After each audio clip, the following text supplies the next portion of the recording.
I've been in a relationship with my partner, Amanda, for 10 years. And it's throughout this time that there's been some really core principles that I've taken from Dr. Joe Dispenza's work that's not only allowed me to attract my dream woman into my life, but it's also allowed me to keep her and allowed the relationship to go even deeper and deeper as time's gone on.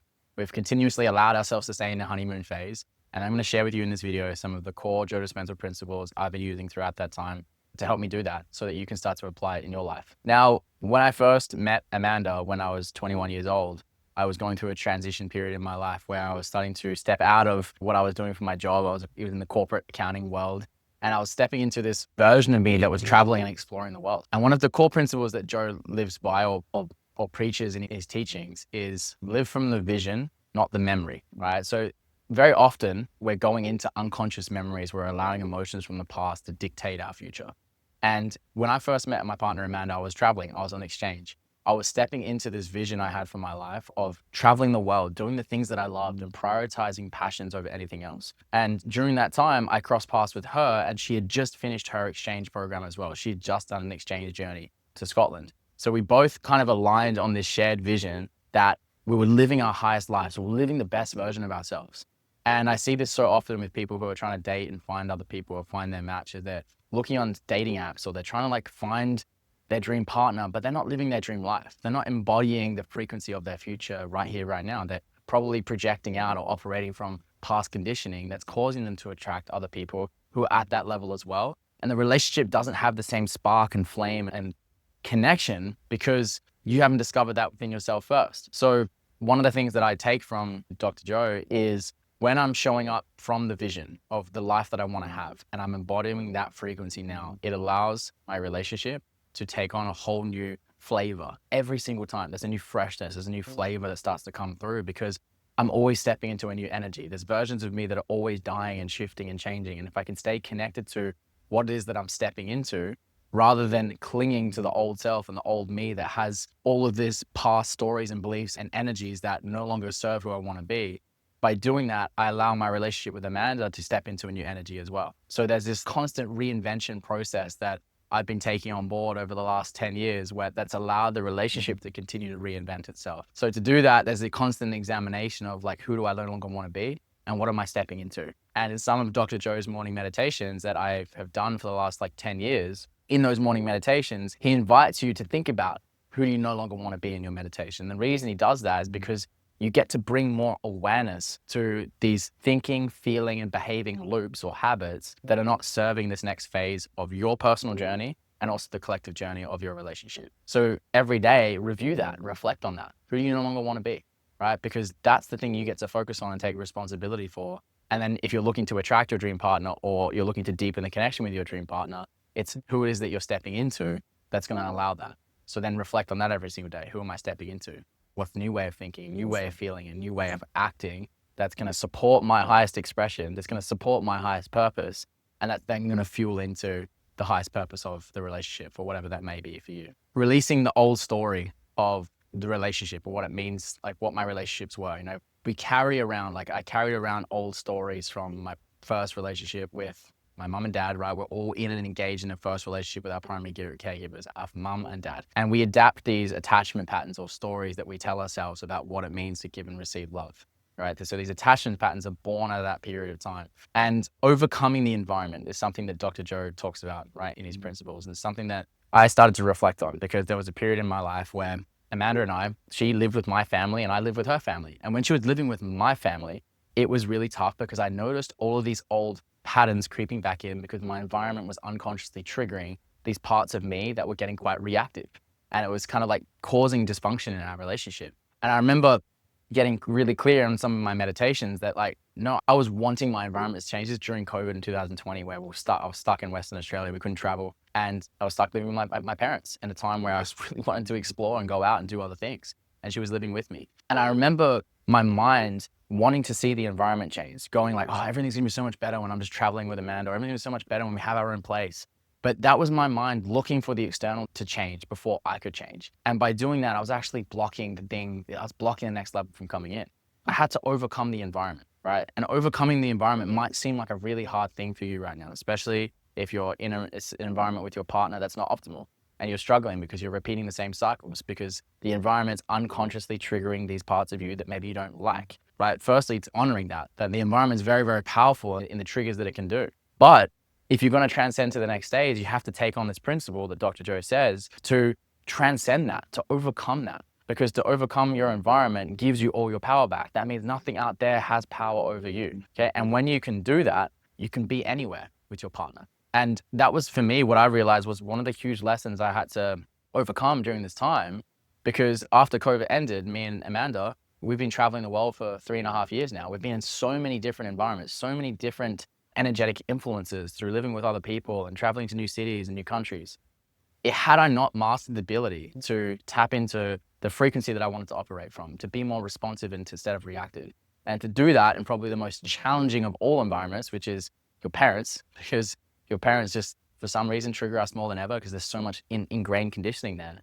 That was the ultimate training ground for me to practice overcoming that, so that when we do step into this next version of our life, we'd already mastered that ability, or I'd already mastered that ability. And it was such a key factor in allowing us to be fluid and flexible and deepening our relationship while traveling the world and running a business together. Next big shift here, or principle, was becoming the person who was emotionally safe. And emotional safety for a man is this is the prerequisites to be able to deepen or continue to expand in your relationship. Now, in Dr. Cho's world, is emotional safety is really where you're overcoming your body. You're overcoming the old conditioning of your body. We spoke about overcoming the environment, but same thing, we get to overcome the body. So if there's certain things or physical challenges that you're having, or old emotional patterns that are playing out in your life, it's important to have the ability to be able to transcend them, right? Not letting the body be something that keeps you tethered to an old past reality. How do you overcome the body? Well, you have to disinvest your attention from the body, okay? So there's this interesting thought or concept, right? When you go into the world of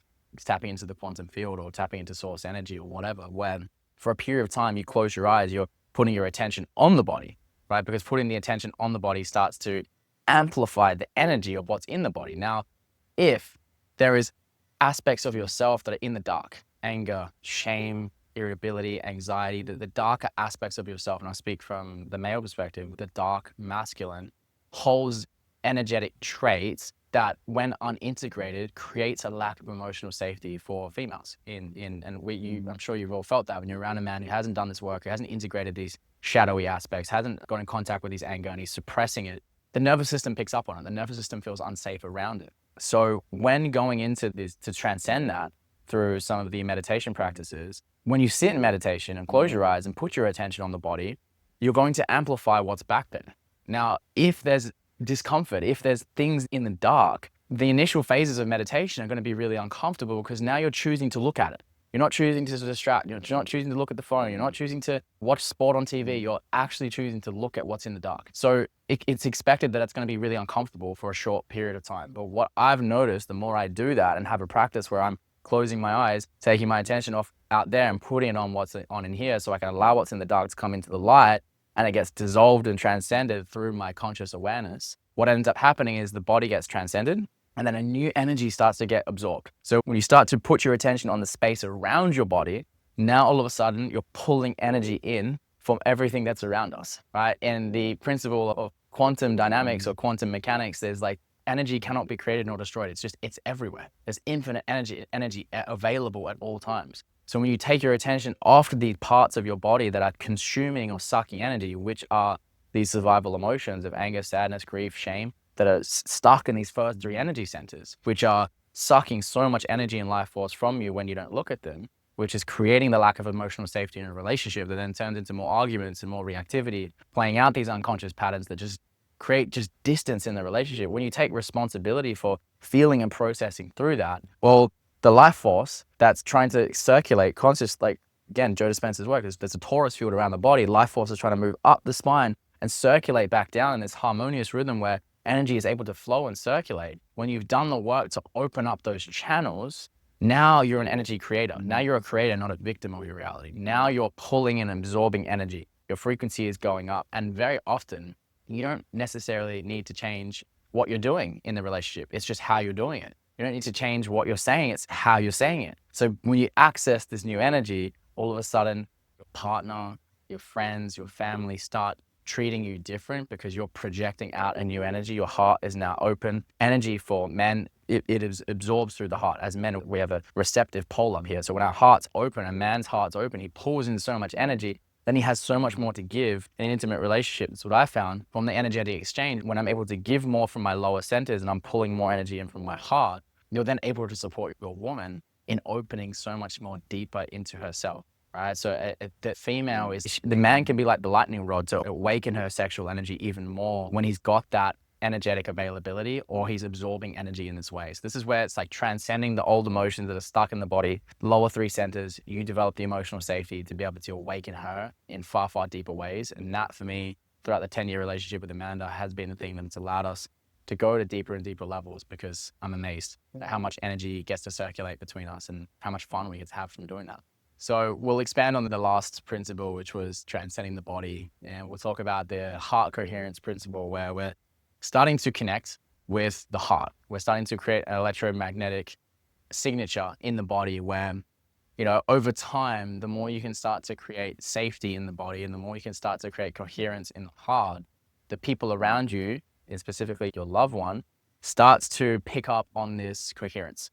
And if you notice that when you tuning forks, when you ding a tuning fork and you put another tuning fork next to it, they start to harmonize in energy. It's like in people, we're the same thing, where the body is like a tuning fork. So when you start to develop this sense of coherence, electromagnetism in the body, and you're around your loved one, they're going to start to pick up on that energy. They're going to start to absorb that energy as well. And that's where you guys start to harmonize. And I found that in my relationship with Amanda, where like early on when we first started dating, we were both at like really different stages of our journey. She was into like, you know, she was into totally different things. Even though we still vibed on a certain level, there was periods where I started to question the relationship and question whether we're on the same track. And I had this unconscious expectation that she should be into the same things as me. And it was creating incoherence between us. And it wasn't until I let go of needing her to be a certain way and I kind of just trusted that, okay, she can be on her own journey. And if I just go deeper into connecting with like, what would it mean for me to fully accept who she is by fully accepting who I am, and owning that like I don't need her to see or acknowledge the path that I'm on, I can just continue on my path. It started to create more of space. And in this energetic space that we refer to as we're always interacting in an energetic field in the relationship. And that interaction, whether it's with your loved ones or a random person, there's this unique energetic exchange that's allowing, or the other person is feeling or interacting with your energy. And by me holding this unconscious expectation that she should be a certain way, and by me being upset about her not being into the same things as me, I was actually not creating the energetic field for her to be able to step into who she needed to be on her path. And her path was different to mine. It was unique to mine. And the more I created space by accepting who she was, all of a sudden, she was able to feel safer around me in stepping into the version of her that was most supportive for her in her journey, and ultimately most supportive for our relationship. So this heart coherence principle that Dr. Joe talks about is like, you can almost tune into when you're feeling like you're incoherent or when you're not. You can feel, the more you're in meditation, the more you're connecting with the heart, you'll feel there's like a rhythm, there's like an order, there's a pattern. The heart starts to beat in when you're in that place. When you're in that place of gratitude and receptivity, where you don't need anything else out there and you're fully whole and complete for who you are, and you practice that daily, the people around you start to feel it. The people around you start to get access to aspects of themselves that they couldn't see before, because maybe the space wasn't there for them to do that. They weren't able to tune to your energy, right? So this is a beautiful thing when you take responsibility for it, is you can help tune your partner to this elevated frequency of gratitude, wholeness, and love. And when they're accessing that place, their highest path will start to come through. And that path will be different to yours, but it will be complementary to yours, and you can support each other through doing that. This part is important. I feel like this is one of the best principles of what Joe Dispenza puts out, which is breaking the habit of being yourself. And I spoke about it briefly in the first section here, which is learning to transcend your environment, but ultimately your environment and the people around you and your body and the identity that you've created for yourself is the thing that must be transcended for your relationship to continue to grow. And breaking the habit of being yourself is something that you can read in the book. Like, he has a whole book titled that, right? But to actually put it into practice is a whole nother thing. To actually put it into practicality in your relationship, in your business or your career, requires a certain level of intentionality with how you're showing up in your life. And something that I always get the guys that I work with to do when I start working with them is an old self and a new self sheet, which is identifying who is the old self that you no longer want to be, the thinking, feeling, behaving loops that are playing out in your life and starting to see the awareness of how that shows up.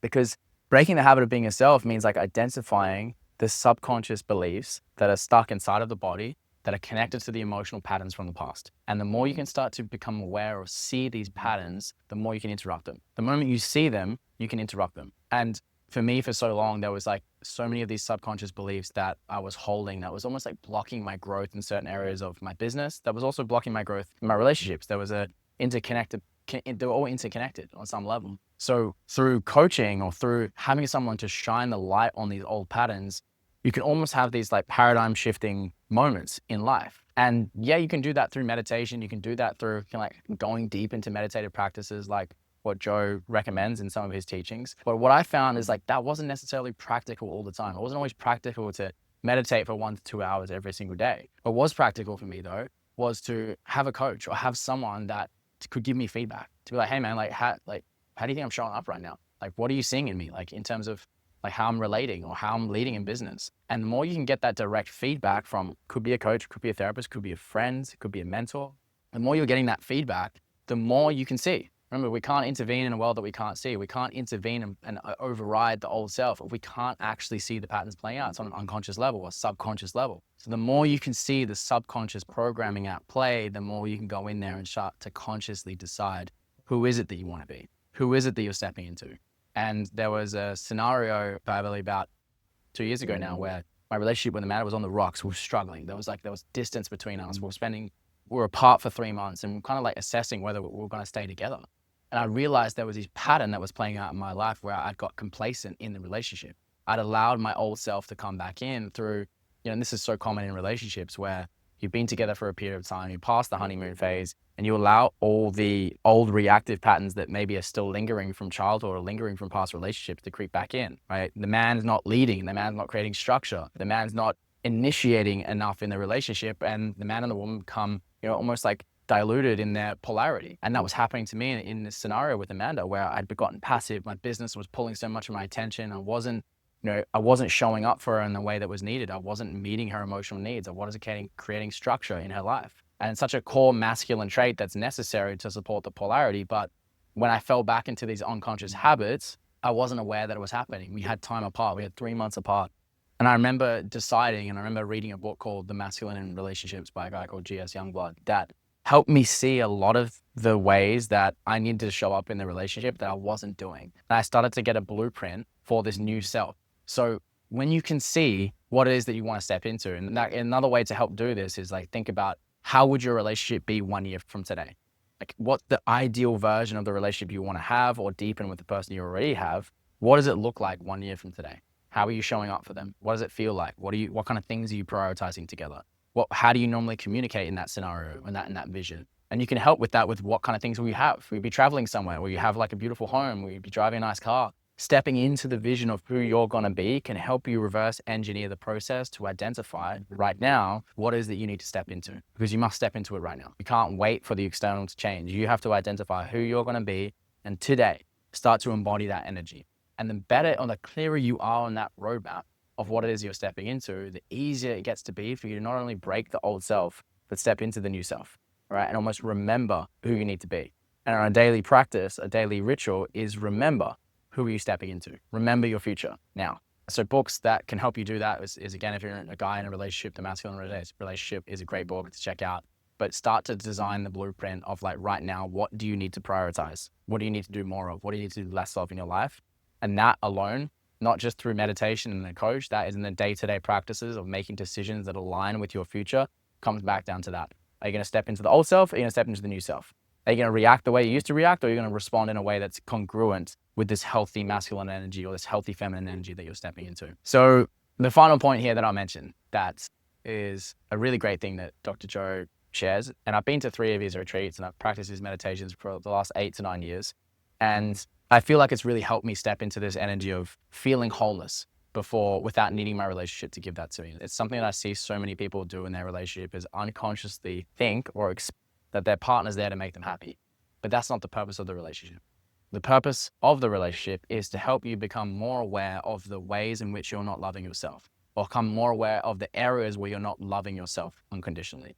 So when you start to see your relationship from this new lens of what it's here to do, to make you more aware, not to give you love, right? That might be a nice byproduct of you loving yourself, but that's not the purpose of a relationship. The purpose of the relationship is to help you become more aware. So when you can see or acknowledge that you get to be the one that connects with a sense of wholeness and love for yourself first, before you go out and start loving someone else. Because if you've attracted someone into your life right now and you weren't coming from a place of wholeness, or you haven't mastered the ability of having unconditional love for yourself for no fucking reason at all, just for the fact that you exist, then you've probably attracted someone else into your life who's also looking for someone else out there to make them feel whole. And that's where relational dysfunction will play out. Like in my relationship with Amanda, it's actually quite easy. Our relationship is very easy because we met at a time when I'd already connected to myself and found unconditional wholeness for myself. I was not expecting her to bring that to me. I was not expecting her to like make me feel fulfilled or feel joy or feel gratitude. I already discovered it within myself. So now the relationship is two wholes coming together, not two halves coming together. Two wholes coming together that can now play and create and co-create new possibilities off a foundation that's solid, not built off attachment wounds that are still playing themselves out. So your challenge here, your invitation is to continuously prioritize what would it feel like to have unconditional love for yourself. Whenever you feel like you want that other person to love you more, love yourself more. Whenever you feel like you need respect from them, give yourself more respect. Whenever you feel like you want them to change, where are you not willing to change? Just start to use every complaint, every criticism, every unmet need as a mirror reflection of something you're not giving to yourself, or you're not providing for yourself. The moment you give yourself that power and responsibility, you can start to connect with a deeper level of abundance and wholeness within, so that if you're already in a relationship where you didn't start with those foundations, you can start to maybe see where your partner is going to learn through osmosis that you're not going to feed their old attachment patterns anymore. They will start to have their own mini awakenings, or they're going to start to drift out of your life because they're not ready to confront or look at some of these aspects where they're not loving themselves, okay? But if you're single right now and you're looking to then step into attracting this person, that's a beautiful time when you're no longer looking for the person out there. You're no longer needing to chase them. You just feel a love for life because you've developed that ability. And this ability will ultimately come down to a few different things, but it's the ability to have the nervous system capacity to be regulated enough in your nervous system to be able to feel this frequency, because we're perceiving life through the nervous system. And if your nervous system is burnt out, or you're exhausted, or you're too busy just with cortisol in your system, you're not going to feel this. This will just be a concept, right? But when you've regulated your nervous system, you've taken care of the body, and you've got enough practices that allow you to slow down and tune in and connect, then you'll close your eyes and you'll feel all of these emotions. You realize that it's all back there. It's all there already. And when you're able to connect with that on a daily basis, then your relationship gets to thrive off this co-creation energy that's available, rather than this unconscious expectation, this person should love me, they should see me. Nah, that doesn't work. It doesn't work like that. Hope that some of these principles were helpful for you. And so you can click the link in the description. I've got a 5-day email course that really breaks down how to start to put more of this stuff into practice. But hope this video was useful, and I hope to see you in the next one.